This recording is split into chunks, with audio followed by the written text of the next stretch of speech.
All right. It is Wednesday. You know what that means? AEW Dynamite and the Reacts. After finally just a 2-hour show. Thank you. That's a win already. That's a win. Just a 2-hour show. No 3, no 4, no 7-hour spectacular. Just a 2-hour show to review. All right, that's the end of the video. Good night. I'm kidding. All right, we got some stuff to cover. Here we go. Let's start with the positives with AEW. Boy, they ended the show strong. That final angle, finally, I'm like, let's get some conflict going between Hangman Page and Jon Moxley. Let's get some conflict going. Let's actually get some violence going. And we finally got that. Of course, with the Young Bucks, who I absolutely hate. Absolutely hate. If I wasn't doing this React series, I usually turn the channel when they come on. Like, that's how much I don't like the Young Bucks. I legitimately turn the channel whenever they pop on the screen. And hopefully they're gone for good after All In. But we'll talk about that shortly. But finally, Mox and Hangman getting in there and setting a tone for the clear main event of this show. And a conversation Kyle and I are going to have in the coming weeks on the main podcast. Can a strong finish to a pay-per-view, or can a strong finish to a overarching storyline save a storyline? And there's no secret. I can't stand the Death Rider story. I don't think it's been told well at all. I think they've done a poor job explaining it. Even Moxley explaining what it means to be a real world champion. A real world champion carries the freaking championship belt. But they're setting up for a classic ending. Where you saw there guys like Will Ospreay, the Samoa Joe's group. You know, they're all going to have to come together here to take down the powerful elite, take down the Death Rider. Like, you're going to need a lot. And this angle, finally with physical contact, finally sets the tone for this. We're going to, Hangman and Swerve, they're going to have to find a way to work together. Let's see how Will Ospreay brings that together. So that's interesting to kind of get that setting up. And that connects as well to the angle earlier in the show with Swerve and Ospreay challenging the Young Bucks and putting the EVP titles, putting that on the line. I would expect next week the Young Bucks are not going to accept just for the heck of accepting. I would imagine some other stipulation is in play. But an exciting ending, and you're seeing the puzzle pieces finally be put together. Tony Khan, he's saying, look, you guys freaking hate these guys. We're putting your favorites to try to take them down. It's, again, trying to recreate the Avengers finish from the Bloodline story with WWE.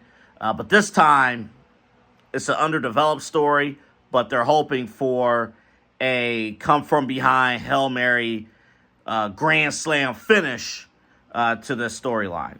But anywho, in terms of this show, great job with the final angle.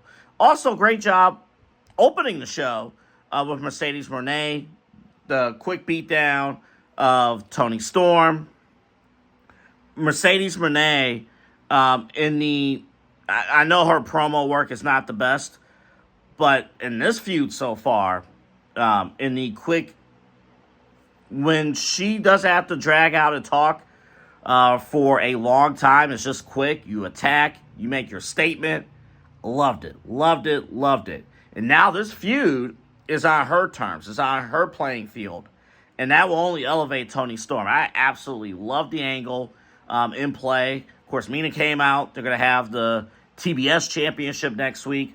But short and quick probably works for this feud at this point between Mercedes Moné and Toni Storm. Looking for ways how Toni will respond. But again, great angle there to start the show. one last thing as far as positives that I want to mention. Boy, I wrote down here MJF is fantastic, which he is. The entire Hurt Syndicate, unbelievably over. And yes, they're all superstars. All of them. Even Sheldon Benjamin by association. Superstar up there. Man, I'm watching MVP. Well, I'm watching MVP. He's doing a great job leading the group. I'm watching MJF. I'm listening to MJF. MJF is one of the few guys in pro wrestling where you legitimately have to pay attention to everything he's saying. MJF is one of those guys, and look at it this way. Tony, there are moments where certain guys, the way the show's pacing, you may not have a storyline for them. And I give credit to Tony Khan. He's like, I don't have an immediate story for MJF. We're going to put him in some, side quest angles, if you want to call it that. But he needs to be on television every single week. He needs to be on television. And right now, this stuff that he's doing with the Hurt Syndicate is crazy good. Crazy good. Hanging on to every word. I can't sit here and be like, oh, can he do a promo without cursing? I don't know. But in terms of entertainment value, he's hitting it right on the mark. And is continuing his championship chase. He's like, I'm going to do things the smart way, the easy way. He's a heel. Easy way. So he's going to win. So he's looking to enter that qualifier next week. Enter into the Casino Battle Royal, win that, and then take out the champion. So let's see what happens, but love what I got from MJF. All right, I'm going to be a heel. Some of you may not like this, what I'm about to say, things I don't like. And this is tough because we all know the backstory. We all know Jay Briscoe was tragically killed a couple years back. And Mark Briscoe has been like that beacon of light coming in. Kudos to Tony Khan for, giving him the opportunity. And, the Briscoes are Ring of Honor. Throughout the 2010s, they represent Ring of Honor. And if I would have told you that the Briscoes versus the Hurt Business or the Hurt Syndicate would cook, it probably would. I am not feeling Mark Briscoe. I'm sorry. I'm not feeling it. I think even tonight, you think about his promo. So MJF pretty much wrapped up the promo. He was done. Then Mark Briscoe comes out and says, hey, they sent me out here because you were taking too long. So I'm here to wrap this up for you. Doesn't make much sense to do that when MJF already wrapped it up. That was it. And again, Mark Briscoe is somebody who you want on your roster. Is somebody who, is always going to have that fan support. Always going to have that support. And it seems like a pretty nice guy. With that being said, because AEW does not really do enough wrestler profiles and things like that,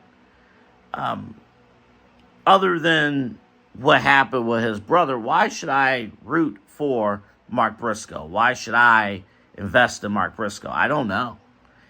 And I'm listening to the promos. It's like, I don't think he was going toe for toe with MJF. I don't think Mark Briscoe, to be perfectly honest, is a strong promo guy in the first place. I think he's a fine wrestler.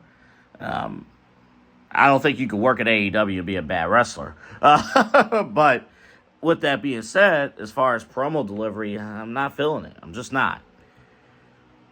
Also, I'm looking at that women's fatal four-way, and the most over person in that match is not on AEW television, the main roster AEW television. You sign Athena, Ember Moon, whoever you want to call her, You sign her, major pickup. She's killing it in Ring of Honor. But how many people are watching Ring of Honor? How many people see her work to confirm that she is killing it? And now they're carrying over storylines into this match. It's like, come on. Chris Statlander won the match, but it's like, we got too much stuff going on here. Too much happening. And having too much happening is okay if the entire audience is following what's going on in the first place. They don't know the storyline that's going on with Athena and and her student. How many general fans watching AEW who haven't flipped on Ring of Honor for 2 seconds, how many are even aware of this story? And that leads to my third point. Everything should be funneled through AEW Dynamite.